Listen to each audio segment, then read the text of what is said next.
Ce qui apparaît de plus en plus plausible, c'est que l'administration Trump soit concrètement en train de subir, au moins partiellement, l'initiative israélienne. Entendez-moi bien, il y a toujours eu dans le camp républicain des voix qui encourageaient l'exécutif à sanctionner l'Iran, non plus seulement économiquement, mais bel et bien militairement, pour contraindre Téhéran à mettre un terme à son programme nucléaire.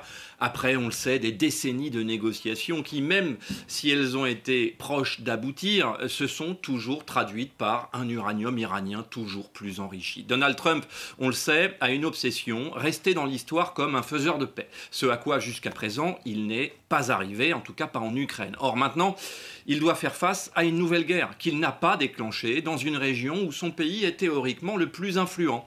Entendons-nous bien, si Donald Trump était vraiment hostile à l'offensive israélienne sur l'Iran, et même s'il a été informé par Benjamin Netanyahou du déclenchement des frappes, alors c'est la première fois que les États-Unis sont exclus de l'équation stratégique régionale et emmenés dans un conflit contre leur gré. Vous en conviendrez, c'est assez énorme et l'histoire s'en souviendra probablement. Et donc, pour répondre directement à votre question, oui, l'idée de Donald Trump est bien de rendre l'initiative en créant avec Vladimir Poutine une sorte de coalition de la paix qui rendra à Washington l'initiative et créera un cadre idéal pour enfin contraindre Téhéran à accepter un accord. C'est l'obsession de Donald Trump.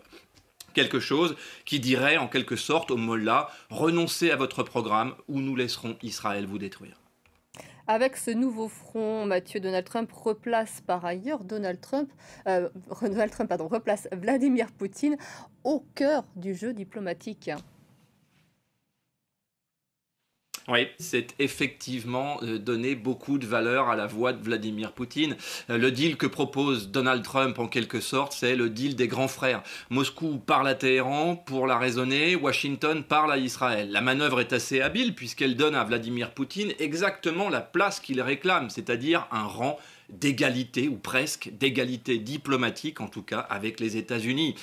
Comme autrefois, en quelque sorte. Si le plan Trump fonctionne, il aura au moins le mérite d'arrêter la guerre, mais également celui de renouer le dialogue avec Moscou sur l'autre dossier qui compte, évidemment, l'Ukraine, bien entendu. Maintenant, ce qui est certain, c'est que si on fait l'inventaire des manœuvres de l'administration Trump depuis le 20 janvier dernier, on réalise qu'aucune d'entre elles n'a fonctionné, ni en Ukraine, ni à Gaza, évidemment, ni dans le dossier iranien.